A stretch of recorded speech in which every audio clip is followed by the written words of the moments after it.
पापा पापा घोड़ा बनो ना, घोड़ा बनो, जल्दी करो, मुझे आपके ऊपर बैठना है, घोड़ा बन जाओ। फिर पापा चिड़िया घोड़ा बन जाता है।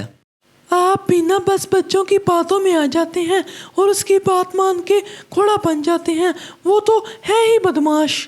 अरे ये पड़ोसियों के घर में से आवाज़ें क्यों आ रही हैं, मुझे सोने नहीं दे रहे। अजी आप इनको जाकर धमका के आए। मैंने इन्हें उस दिन भी कहा था कि मेरे से पंगा मत लिया करो और शोर मत किया करो, ये नहीं हटते। फिर कालू कौवा बहुत गुस्से में वहाँ से उड़ते हुए अपने पड़ोसियों के घर जाता है और टोनी चिड़िया के घर जाकर डंडे से उनका घर पीटना शुरू कर देता है। ये कौन पागल आ गया, इतनी जोर जोर से घर पीट रहा है, अभी इसको जाकर बताती हूँ मैं। ओए तुम यहाँ क्या कर रहे हो, कोई ज़रूरत है क्या, कोई बात कहनी है, कहो, इतनी रात को आ गए हो। मैंने तुम्हें उस दिन भी कहा था कि शोर मत किया करो, लेकिन तुम नहीं हटते, अब किया तो डंडे से मारूंगा तुम सबको।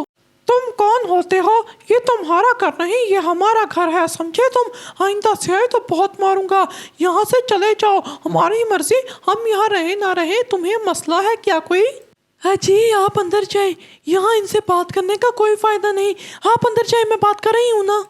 फिर पापा चिड़िया घर के अंदर आ जाता है।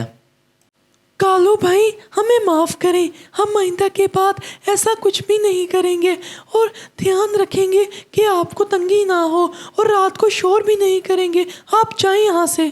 और ठीक है, आइंदा के बाद मत करना, नहीं तो डंडे से मारूंगा, ये याद रखना।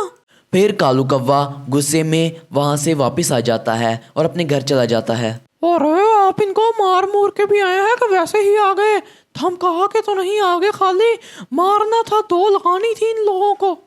मैं तो लगाने लगा था, लेकिन टोनी चिड़िया का पति अंदर भाग गया और अब मैं क्या टोनी चिड़िया को मारता, बुज़दिल थोड़ी हूँ मैं। फिर अगले दिन टोनी चिड़िया और उसका पति तालाब के करीब बैठे होते हैं तो टोनी चिड़िया बोलती है, जी मेरी बात सुनो, ये कालू और गोरी बहुत खतरनाक है, हमारा बच्चा बहुत ज़्यादा शोर करता है, कहीं ये कालू और गोरी उसको कुछ किसी दिन कह ना दे। अब इनके डर से हम और कहाँ जाएं, और कोई जगह भी नहीं है, हम ऐसा करते हैं यहीं रहते हैं, ये हमें भगा नहीं सकते, आखिर ये सब पक्षियों का जंगल है, हमें डरने की ज़रूरत नहीं है इनसे। बात तो सही है, लेकिन मुझे फिर भी बहुत ज़्यादा डर लग रहा है, कहीं ये कालू और गोरी मेरे बेटे को किसी दिन कुछ कह ना दे, मुझे बहुत गुस्सा आ रहा है इन पे।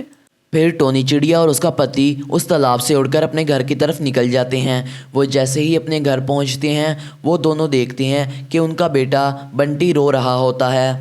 बंटी तुम ऐसे रो क्यों रहे हो, किसी ने कुछ कहा है क्या, मुझे बताओ, बताओ ना क्या हुआ, तुम इतना रो क्यों रहे हो। मम्मा मम्मा उस गोरी आंटी ने मुझे मारा, मैं वहाँ खेल रहा था और उसने मुझे मारा। देखा मैंने आपको क्या कहा था, आज उसने थप्पड़ लगाए हैं, कल कुछ और कहेगी, हमारा अब क्या होगा, हमें यहाँ से चलना चाहिए। तुम फिक्र मत करो बेटा, मैं अभी उस गोरी की खबर लेके आती हूँ, आखिर उसकी हिम्मत कैसे हुई मेरे बेटे को हाथ लगाने की, मैं अभी जाता हूँ और उसकी खबर लेके आता हूँ। गोरी तुमने मेरे बेटे को मारा क्यों, वो खेल ही तो रहा था, इतनी सी बात पे भला कोई किसी के बच्चे को मारता है, तुम्हें शर्म नहीं आती ये सब करते हुए। मैंने उसको कितनी बार कहा है कि पत्तों के साथ ना खेला करे, वो पत्तों को बट्टे मारता है जिसकी वजह से सारे पत्ते उड़ के मेरे घर में आते हैं। तभी वहाँ कालू कौवा आ जाता है। अरे ये यहाँ क्या करने आया है, गोरी बताओ इसको, ये यहाँ क्यों आया है, मुझे गुस्सा आ रहा है, ये मुझसे यहाँ लड़ने आया है, कह रहा है कि मैं तुझसे लड़ूंगा। अरे इसकी इतनी हिम्मत कि मेरी बीवी के साथ लड़ता है, तुझे तो मैं अभी बताता हूँ, रुक जरा। ये कहकर वो उसको मारना शुरू कर देता है कि इतनी देर में ही वहाँ टोनी चिड़िया आ जाती है और कहने लगती है, बेशर्मो छोड़ दो हमें, हम तुम्हारे पड़ोसी हैं, जुल्म ना करो। फिर टोनी चिड़िया और उसका पति वहाँ से भाग जाते हैं। ये तो बहुत ही जिद्दी है, मुंह की जुबान नहीं समझते, इनको अब मारना ही पड़ेगा, अगर ऐसे नहीं सुधरे तो क्या हुआ, मुझे तो डंडा चलाना भी आता है। तुम सही कह रही थी, ये बहुत ही खतरनाक है, हमारे बेटे के लिए यहाँ रहना ठीक नहीं, हम कल ही यहाँ से चले जाएंगे, ठीक है। फिर शाम को टोनी चिड़िया दरख्त पर बैठी होती है कि तभी वहाँ चील आती है। चिड़िया डरो मत, अब मैं मांस नहीं खाती। मैं सिर्फ यह पूछने आई हूँ कि कहीं यहाँ कोई नया घर है। मैंने घर खरीदना है, क्या तुम्हारी नज़र में है कोई? मेरा घर तुम ले सकती हो, मैं भी अपना घर बेच रही हूँ। अगर तुमने लेना है तो मुझे पैसे दे दो और मेरा घर ले लो अगर तुम्हें पसंद है तो। इससे अच्छी बात क्या होगी अगर मैं तुम्हारा ही ले लूँ घर। ठीक है, मुझे अपने घर ले चलो, मैं पहले देखूंगी और फिर पैसे दूंगी, समझे तुम? फिर टोनी चिड़िया उस चील को अपने घर की तरफ ले जाती है। यह तो बहुत ही अच्छा है। वैसे तुम इसको बेच क्यों रही हो? क्या कोई मुसीबत है तुम पे? बताओ मुझे। हमारे जो पड़ोसी हैं वो बिल्कुल भी अच्छे नहीं हैं। वो हमें हमेशा मारते रहते हैं, इसलिए हम ये घर छोड़ रहे हैं। ठीक है, फिर मैं सुबह पैसे लेके तुम्हारे पास आ जाऊंगी, समझ गए तुम सब? नहीं नहीं, आप शाम को आना। शाम को हमने भी अपना सामान पैक कर कर कहीं और जाना है और आप हमें पैसे देकर हमारा घर ले लेना। फिर अगले दिन शाम को चील पैसे देकर उन सब से उनका घर ले लेती है और वो तीनों मामा चिड़िया पापा चिड़िया वहाँ से अपने बेटे को लेकर चले जाते हैं और दूसरे जंगल में जाकर किसी कबूतर से, जिसका नाम भी बंटी होता है, एक नया घर खरीद लेते हैं। चील तो अपना सारा सामान अपने घर में लगा लेती है। मेरा तो म्यूजिक सुनने का दिल कर रहा है, चलो म्यूजिक सुनते हैं। काफी देर हो गई है, आज तो मैं ऊंची आवाज में म्यूजिक सुनूंगी और मजे उठाऊंगी इस म्यूजिक के। फिर चील ऊंची आवाज में वहाँ म्यूजिक चला देती है, जिसकी वजह से वहाँ दूसरी तरफ गोरी कहती है, ये किस बदतमीज ने म्यूजिक चलाया है इतनी ऊंची आवाज से? मुझे तो आज बिल्कुल नींद नहीं आ रही।